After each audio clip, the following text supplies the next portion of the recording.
This is the Certifiable Environmental Professional podcast, and I'm your host, Sam Hopstone. This is my journey to uncover the untold tales from the resumes of fascinating professionals shaping our planet's future. Certifiable Environmental Professional. And you're listening to Certifiable Environmental Professional podcast. Welcome to the first episode of Certifiable Environmental Professional. All right. Feel honored. Let's start with the easy stuff. Okay. What's your name, sir? Andrew Loveall, and I go by Andy to most people. And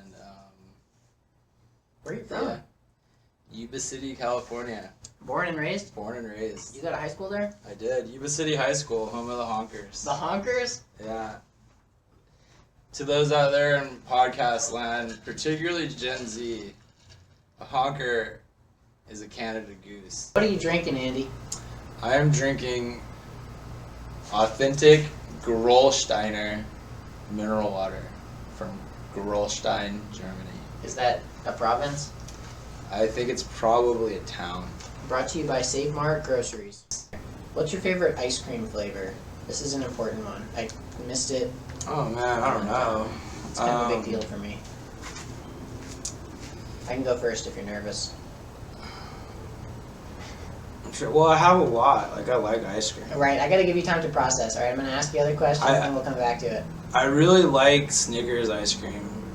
Is that a Ben & Jerry's flavor or? You just they have a like bunch buy of it. other It's not Snickers like, it's just, I don't know. It's They like got a bunch of options, right? Snickers mashed in there. It's pretty good. Beautiful. Beautiful. I don't know. There's a lot of good Baskin Robbins flavors. But if you had to pick one to commit to I don't know. religiously for the duration of your life, Snickers? I can get down with that. I like banana milkshakes. I've Like never with even fre- heard of that. Well, like it's like a vanilla milkshake with fresh banana. And That sounds lovely. Those are good. Okay, banana milkshake and Snickers ice cream. Solid, respectable. Yeah. Sonoma State. Sonoma State. Yep. What was your major? I have a BS in biology with a concentration in physiology with a minor in chemistry.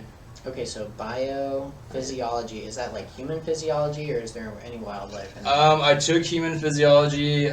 I took environmental physiology, which is how animals deal with the environment. But physiology is physiology as far as like the mechanisms go.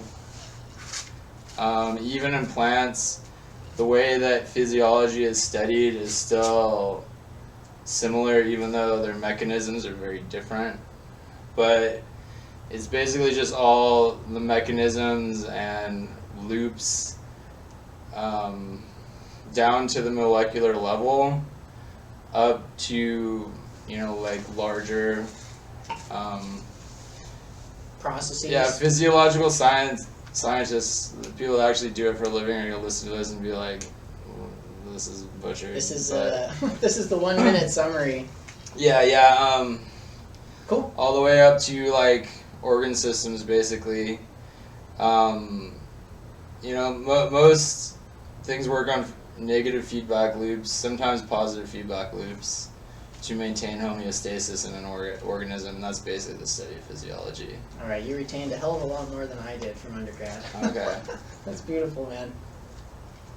Yeah, and then the metrics to measure it, they do a lot of like, on the organismal level, they'll do like, how much oxygen and calories are they burning and using, and so it's like the science of that, and it's like older form. Okay. You can trace processes in the body by like injecting an animal with like radioactive isotopes to find out where trace it the is. path. Yeah. That's a pretty crazy. pretty common thing to do. Okay. So Sonoma State, despite having a small program, actually has a really good environmental physiologist that works there. You have a shout out to your favorite? Yeah, favorite well, no, professor? and there's 3 guys that are good with that. Dr. Geist is good with. He taught me a lot about comparative anatomy and physiology. He teaches physiology as well. But Farmer, I think that was his name. No, that was a Ho Chem teacher. Well, I forgot the guy that. There's a professor there that studies elephant seals, particularly their mechanisms of. They can dive very deep. And so he uses radioactive isotopes to trace things, particularly glucose, through their body, myoglobin. Yeah, like how do they operate down there? Because they can dive. Some things slow down. They can man. dive down like Too 1,000 feet to get squid, and they do regularly. That is ridiculous. Yeah, so they have very adapted for diving. Okay. So I got to do like hands-on, intensive. No, but I mean I got to go and like take blood samples. Cool. And we got to do labs where we did like trace the radioactive isotopes in samples, and we did a lot of that. That's like that. so rad, Most man. of my environmental physiology class had to do with like dealing with tracing isotopes and measuring them, and then we did like sticking a frog in a gas chamber and seeing how much oxygen you consume and stuff like that. Yeah, So, intake, outtake. yeah. Okay, so you put in some hours in the lab and in the field. That's awesome. Well, no, I mean that's just undergrad. I mean, did college prepare me for doing what I? No, I mean if there was it wasn't job skills, but no, still that was just interesting like stuff. my background. I got off on a tangent. It's the thing that was most valuable that I did in college was my field herpetology, because that is something that I do use in my career. Okay, herpetology for us non-bios. That's not Reptiles snakes, and is it? amphibians, Okay, yeah, any reptiles and amphibians. Got it. Field Yeah. herps. Okay. Did you guys do any field trips? Oh yeah, That's the whole class, Lots right? of them. Field trips. Okay. yeah. Well, there you go. You got one class that you used. That's something. Okay. Yeah, I did in salamander research with a grad student. Awesome. We did a population genetics study on California giant salamanders. I think it's getting published, or was a couple of years. It might be published now. That was Dr. Derek Gurman's lab. The populations north and south of the San Francisco Bay were found to be statistically significant in difference enough for like speciation, taxonomy reasons. Okay. You mean the phenotype, like how they appeared? No, the Appearance the- or the the genotype? genotype. You guys actually pulled samples and tested Yeah. them? Okay. Phenotypically, They look the same? yeah, I guess. I feel like I saw kind of like bigger larvae south of San Francisco. But it's hard because we didn't see that many adults. Got it. Wasn't well balanced. Yeah. Well, no, that's the way it is. Right, If you that's want to get fieldwork. genetic samples, you can do it from larvae because they're readily accessible. Okay. So you Fast forward. you got a degree. Got a degree. How'd you Worked end for up, Sonoma County Water Agency as my first job. Oh, nice. It's fisheries. You got to stay local. Yeah,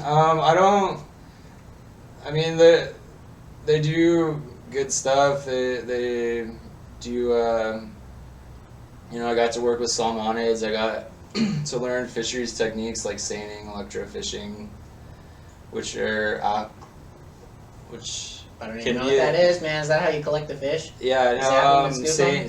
seining, electrofishing.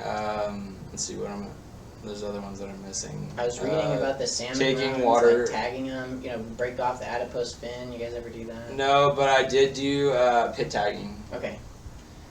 And Cool. let's see, we took water quality data.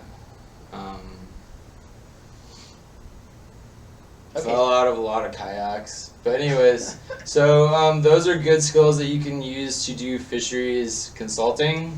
Yeah, that's like a best case scenario. You're using your degree right off the bat, man. Well, yeah. For me, it ended up being a dead end, but it... Well, it doesn't have to well, be no, a not long exactly, thing, because I did do a little bit of fisheries when I did work for Sycamore. It was...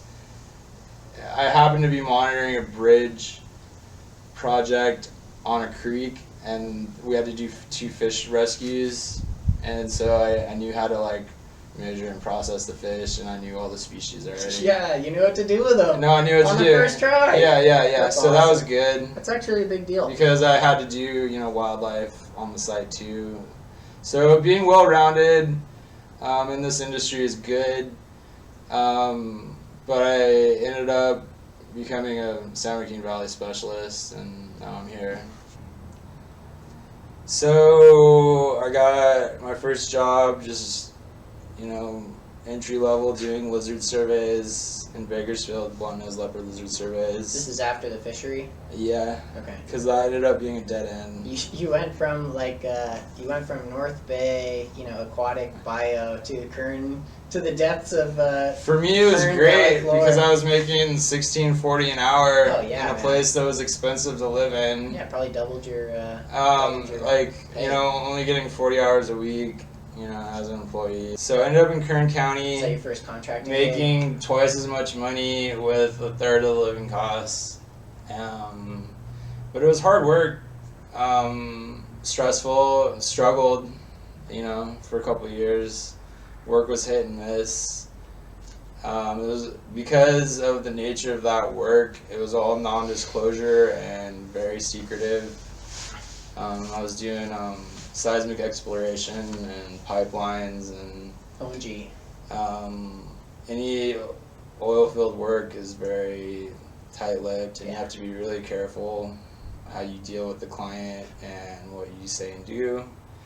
And right, no oil compliance podcasts around. that's all I'll say about it. Right, I mean, but it's also a really good way to get in. No, well, if you're the boss. I mean, it's a good way for you to make enough money to live if you're starting off without any experience, because you don't need any experience to do that particular type of field work, which not very many, that's like one of the few areas of consulting where you can go in with almost no experience. You just show up as like a leopard lizard general a level 1 blunt-nosed leopard lizard surveyor and someone recommending you. Yep. Okay. Get in, get 60 hours of survey time, and 50 days and a verified sighting, and you can become a level 2 and you can lead surveys, and then you get a pay raise. That's how it happens, man. Put a season out there and then start moving up. Basically, made me realize that I really liked the private sector way more, and that they really rewarded hard work with pay raises and giving you prioritizing you to give you work if you were better. Dare I say meritocracy? I feel dumb not knowing what that means. It's like yeah, you're working on merit. Yeah. Not just like absolutely. In the office, closest to the manager. No, and it is. It can, biological consulting is a pure, competitive, cutthroat meritocracy. Absolutely. It's a small industry. If you have a bad reputation, it gets around. Right, California's a big state, but it's a small pond, man. Yeah, and I mean, and some people will leave the industry because they don't like it for various reasons. Are you like a member of the Center of Biological Diversity or Sierra Club or any Audubon conservation groups at all? No. Any professional, AEP, American Association of Environmental Professionals. Those are the CEQA guys, AEP. No, I'm a member of the Wildlife Society. Was that a California thing? Or that is a national thing. They have a Western section. Got it. And then California has they always have their own regional chapters. Okay. Wildlife Society. So you pay like $5 or $10 extra per year for like your regional chapter memberships. Like there's like San Joaquin Valley chapter, Central Coast chapter, Bay Area chapter. Are you Valley chapter or stick to your roots? Sacramento? No, You don't even pick? you just pay and you can belong to as many as you want. Do you do anything with them, or you just give them your $10? You can go to their dinners and stuff like that. You can submit like proposals to do presentations at the dinners. Okay. The most important thing you're gonna get out of it, well, I mean, What do they do? I'm What's the kind of point? not really like a person that likes going to dinners just to network with other Yeah, me neither, man. bios. That's not my strong suit. I mean, like, but you Rubbing should. shoulders. It's a something book, that yeah. you should do. It's beneficial. If you're particularly if you're starting out, you need to go to those kind of things and rub Show shoulders up. with people. You can also do that. The most valuable resource that they're going to give you is they give you access to wildlife workshops. Cool. You do those workshops. Sometimes, but not always, they'll be put on by members of Fish and Game or a consultant that will also have agency people come and talk. Yeah. They'll have it for certain Task force. protected species. You go and you take the workshop, you get field experience with them. They have classroom experience, a classroom portion also. So you can learn about the species, and then once you have that on your resume, that will help you get approved at least as a general biological monitor to work on a project with that species. It's a starting point. And That's how you get yeah, in. that's how you start building your resume. And at the workshops, they also give you a lot of it's an opportunity to network. Not to mention just meeting the regulator, which is, you can't put a value on that. It's a big No, you can. deal. Yeah, Fish and wildlife is like. You get to interact with agency people, like people that are starting out that work for agencies will also be there, and you can talk to them. It's kind of a beautiful thing. It's a level playing field. Yeah, and a level they playing show up field and they want to help, environment. you know what I mean? Yeah. It's actually amazing. We should talk about that more. Which is why the Wildlife Society is good. It's a safe place for Yeah. agency and consultants to interact. Yeah. A safe space.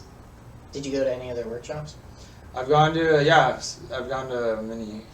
Well, I think, but there's also workshops put on by non-wildlife society entities.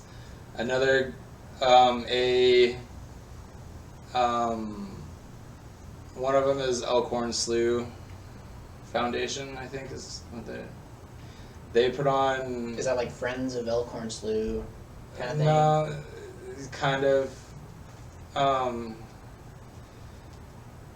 The ones that I've gone to have actually been in like a building at Elkhorn Slough, like Nice. attached to like their like visitors center. Okay, sweet. Another one's through Laguna de Santa Rosa Foundation. They have a competing workshop with Elkhorn Slough, and each one in its own right are valuable. Hell yeah. Did you Um, go to any Valley workshops? Do they have them down here? yeah, probably. I think the Blunt Nose workshop, which isn't put on very often, like it hasn't for years. I think that's in Bakersfield. Yeah, what about I like haven't all the taken little it. mammals, Kit Fox and all the kid Yeah, rats? the Kid Fox one's the most valuable one that I've done. I feel like that's the most common one the most common species that I hear. I'm not a bio, right? But I'm Well, yeah, the the CTS workshops, single if you time. really want to understand the species, are also very important. CTS and Kit Fox. Okay. Those are the It's just a buzzword for CEQA. I mean, they're office all books, they're all everywhere. important if it's an important species. Like if you want to work on a project with giant garter snakes, the workshop is a good place to start. Yeah. And get introduced into it, network. They're all good. Right. There's no bad It just- workshop to avoid. The ones that have helped me the most personally, because they're the species that I work with the most, are Kit Fox and CTS. Okay. I think question 5 is certifications. So like, is designated biologist, do you have a piece of paper on your wall that says like CDFW Those are just designated me? That's Is a it an project. email? That's a project. It's an email. Okay. That's project approvals on a project by project basis. Okay. You can be approved as a designated biologist on one project and not on another if Interesting. the agency makes that decision. Okay. Got it. So That hasn't happened. where you to like me, where you've like regressed, where you have DB and then another project. You know, you get on another project and then you're not approved. as That's DB. happened to people I know. Yeah, I mean it's It that's stressful, man. Yeah, can regression. be. Yikes. Yeah. But that's and wildlife. then It's exciting and dynamic. I don't. Well, those are the decisions made by the agencies. Right. I don't want to speculate how they come to Yeah, them. it's really not our place to either. But that's the wild card, man. Getting the Yeah. No, I mean it can be stressful if project. you have been approved as a designated biologist on a previous project for the same species and then you're not later. Is it the same kind of? I haven't seen the flow chart for bios. Is it the same totem pole for every species where you have like level 1 survey, level 2 survey, GBM, DB? It's totally Well, species. currently, it's kind of like GBM or DB for most projects as of right now. Is that for CDFW? That's or for Fish and CDFW. Wildlife, too? Fish and Wildlife. They have their own. Their designated biologists are called project biologists. Okay, and that's another thing that has to be. You gotta get the have to email have for every both. single project. Like sometimes you get Okay. approved for one but not the other. That's one of my 5-year goals. I want to chart all this out, man. I want to make the flow charts for the bios for all the different species.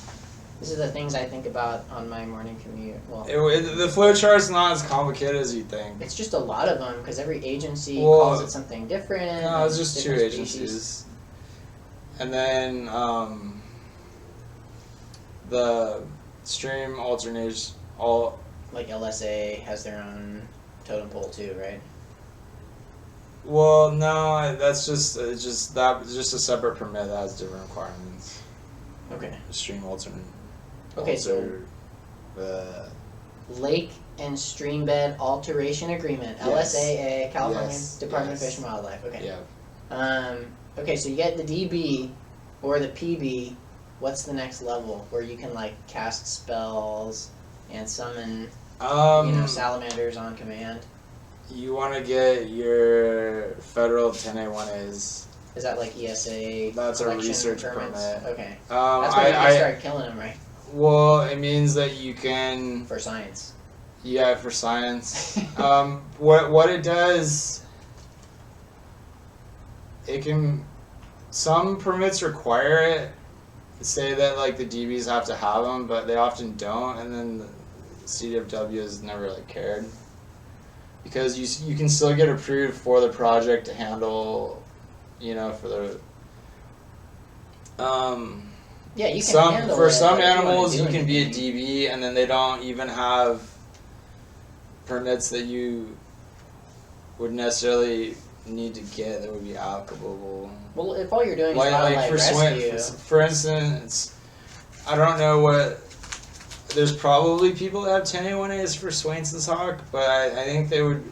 It would have to be like if you were doing research on them and Right. wanted to like mess with the babies or something. yeah, if Which you're gonna some molest people them in some do. way. Yeah. But if you're just rescuing and Well, no, I chucking them mean, over the fence, you it's don't. just handling permit. No, you don't. But I mean, you don't do that with Swainson's hogs. It's more like They require a fine touch. no. You become a DB. It means that you can like monitor them and make judgment calls on like situations with their nests, like when they're gonna be done and stuff.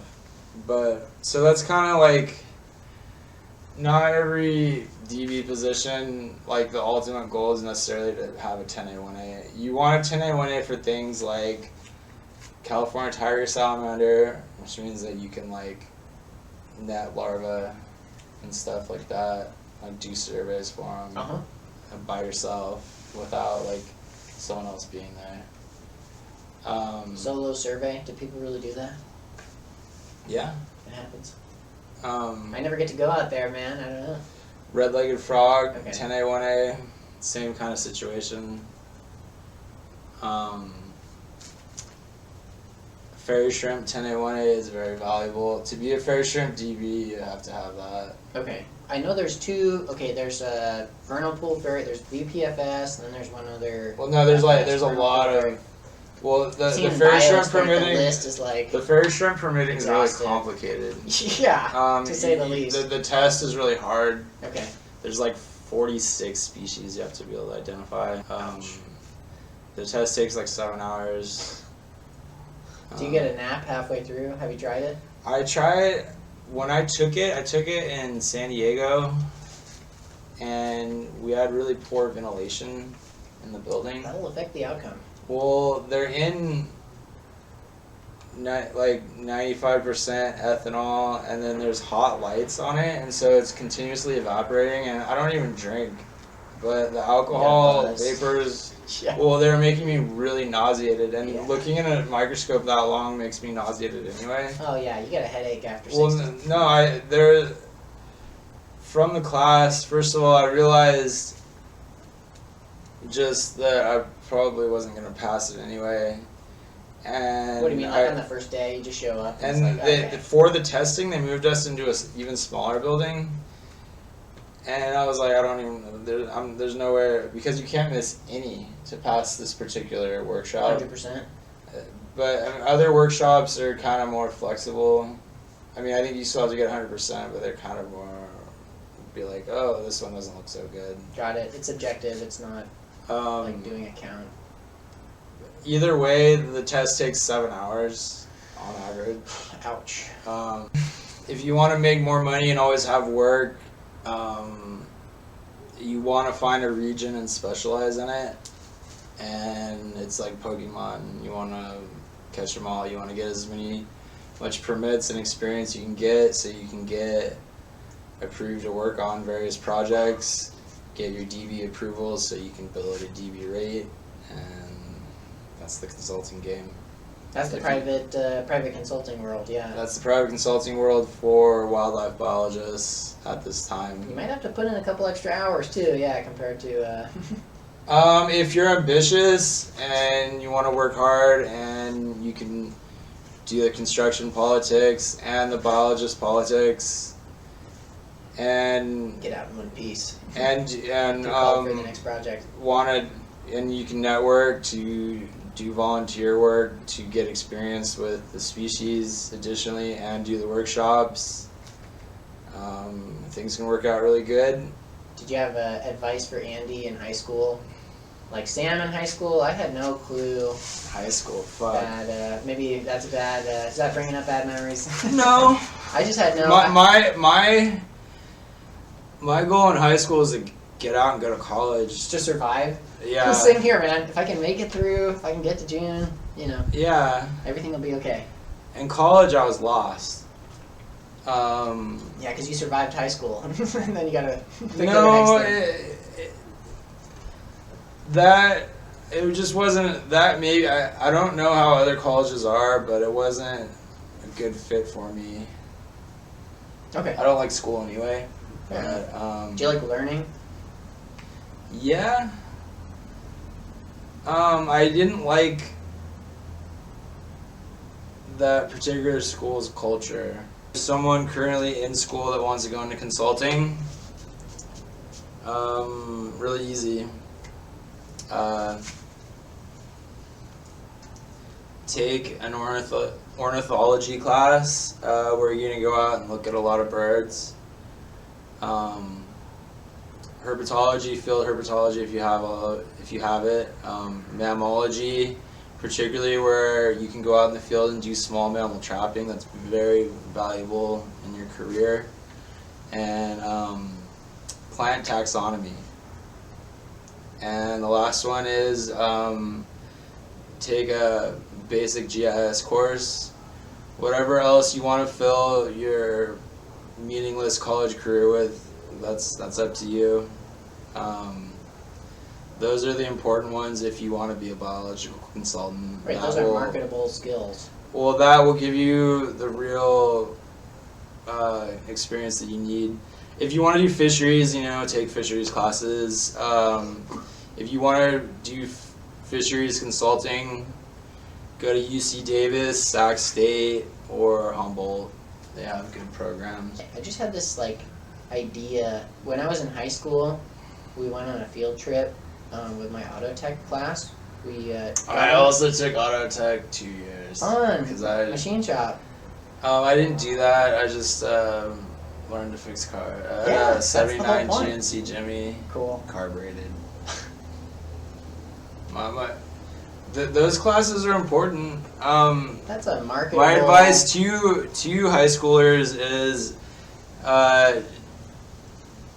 take those classes, and If they had a class on how to do your tax returns, I'd take that too. well, here's my advice to people that aren't gonna go into STEM: learn a trade and go to trade school. I don't even recommend going to college unless you're gonna do STEM. I'm one of those people. Don't get your stupid liberal arts degree. Well, you can go to a trade school and then pay for it, and go to college and work and. Well, yeah, you can get out of trade Go to school trade in school 18 first. months and then That's what I'm have a saying, job where you actually can make enough to make a living That's while what I'm you're saying, going yeah. to school. You can be 19 and in college. Yeah, and particularly, still yeah, make you- $50,000 a year. Yeah, you can. You're not going to regret going to trade school and learning a trade, and afterwards, if you still want to go to university, that's fine. So we went on this field trip. We went to Wyotech. Yeah, West Sacramento. biotech. We All got on the right, bus. yeah, biotech and UTI. Yeah, those were the two, and they seemed it seemed like a viable option. And I went to college, and I had an environmental chemistry professor telling us about remediation projects she worked on. And I was like, man, where was the environmental? Where's the OChem career day? That would have changed my effing life when I was 14. I liked I would OChem. have plugged in. That's what I'm saying. Yeah, I had a blast. I mean, I didn't take OChem, but environmental chem, I had a blast, and so I had this dream that well, maybe I'll do a STEM day one day.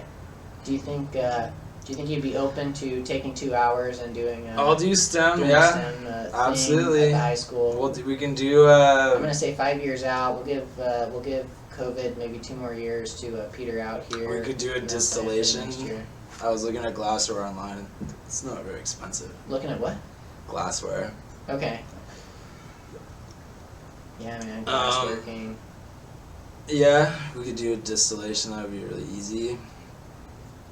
Just have it running the whole time. Yeah, man, demos, getting your hands dirty. That's what I'm talking about. Just a STEM day, doing things, Having some plants and animals there. Yeah, or Some critters. field herb, Some snakes, some touching salamanders. Yep. looking at birds. Yep. They didn't, Skulls. Yeah. Bring a bunch of skulls. and some gold. Some gold. Golden Yeah. vials. Yeah. Encourage people to go outside and do things. Practical things. Fantastic. What gets you pumped about living in Fresno, California? We're recording live from I North wouldn't Fresno. live here if my career wasn't here and it was a good base of operations for working on long-term infrastructure projects in the San Joaquin Valley. I like that I can grow large watermelons here because of the heat. What kind of watermelons are we talking about? I've got various heirloom Ashgabat. watermelon. Ashgabats are a muskmelon. Musk. Yeah. Carolina Cross. Carolina Cross 183. All kinds of Mon cucumbers. One of them looks like a mushroom. Yeah, I've got the I got the Hmong red cucumbers. Those are cool, and that's special to Fresno. Although I'll be honest, they grow a lot better in Yuba City. Fresno's a little hot for them. You gotta give them a lot of water. You think you're gonna try a shade structure next summer? Or just No, go it's hot? just Go the the hot temps. house It's the temps. Okay. If you grow them here, you gotta give them a lot of water. They still grow, but in the highlands of Laos, even though it's tropical, it's higher elevation. So So like I think the it's temps, probably though. more like Yuba City temps. Yeah. Which is maybe about 6 degrees less than Fresno. Okay. So Like a dehydrator, not so much an oven. That's what you're saying. I don't know. I guess the Steakum cucumbers, those are cool. Those have turned out good here. Those are from foothills in Nepal. We gotta do a daytime episode, man. We'll show off the. Yeah. We'll do a Fresno Garden Club. Fresno All right, Garden, that'll be yeah. next weekend. So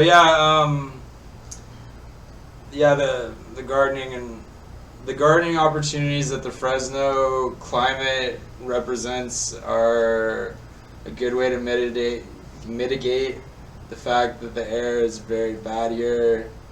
People aren't very polite. They drive aggressively, and the air quality is very Comparable to the remainder of the southern San Joaquin Valley. Say that. yeah, I was gonna say oppressive. Okay. The air quality is very Also- oppressive. You go outside and you don't realize that you feel that way when you've been living here for a long time. I still get the little tickle. Well, no, it's like I can feel it. Like it's like all the air is like Talking about the weighing heat down or on me. the soot. I think it's the actual particulates, and I don't know. The heat makes me feel. It's heavy, more like man. a feeling that you get. Like if I'm like somewhere where it's just as hot, but it's breezy and clean air, like in the desert, I don't feel that way. Agreed. It's different, man. The it's- valley heat will kick your patootie. The valley heat, I think it has to do with the air quality that makes it real rough, and there's not a lot of wind going on. Okay, so we had 3 questions. What gets you pumped about the valley? What was the second question? Okay, Ice we cream have flavor we really did. we have excellent restaurants in Fresno. Oh yeah, the food scene. Yeah, the food Oh, scene in man. Fresno is great. It's beautiful. As long as you like ethnic food, you want fine dining, go somewhere else.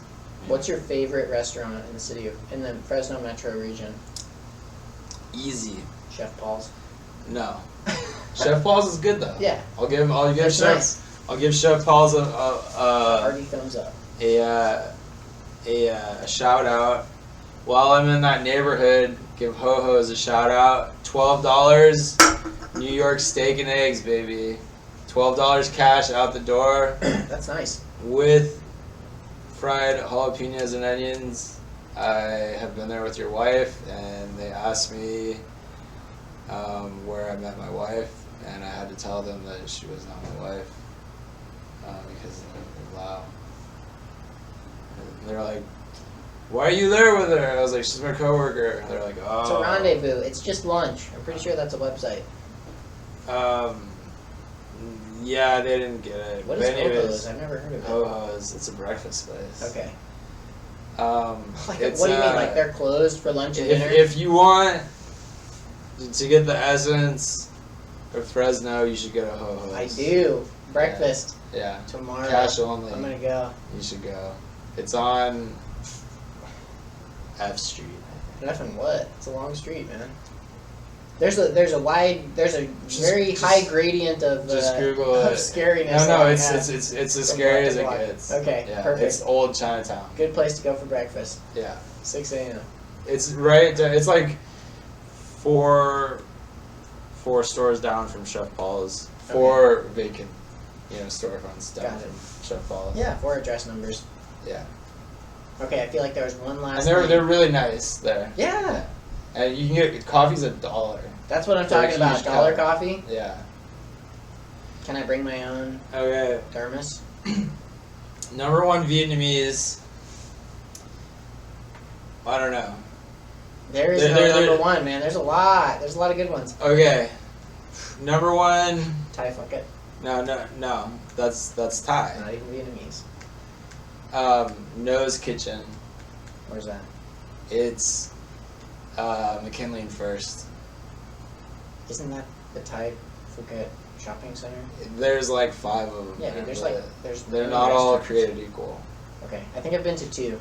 Nho's Kitchen is the best. They have a lot of seafood dishes Is that and the boba authentic. It's kind of behind. It's next to the boba shop. No, it's got a bamboo boba Yeah. shop inside Yeah, of they it. share it with the bamboo, right? Yeah. Okay. Because Okay. Bamboo's a franchise. Got it. So they I've just been to did the it. Bamboo. Okay. Okay, I've Well, totally been that there. restaurant That's the has. They Yeah, have well, like it's tapas. It's nice. no. Well, they have dishes there that you can't find other places. Like what? I don't. Dude, I'm gonna butcher the Vietnamese names. Yeah, don't even. Fair enough. That's where you go. For They have grilled the soup, right? the bun that has the crab in it, bun ryu or something. That's terrible. Their bumbleway is excellent. They have clay pot catfish, which is like Vietnamese home cooking, and it's really good. Yum. You can get the different seafood soups with periwinkle snails, which is exciting. Cool. They have other exotic Gross. ingredients as well. We should do an episode of Nho's Kitchen. That's what we should do. My next guest. We'll do it. Best Vietnamese in Fresno, hands down. Also really nice inside. Air Lots of conditioned? TVs. Oh, it's air conditioned. Nice. It's got tons of TVs, nice curtains, nice tables and chairs. You're not all crammed together. There's enough space, good service.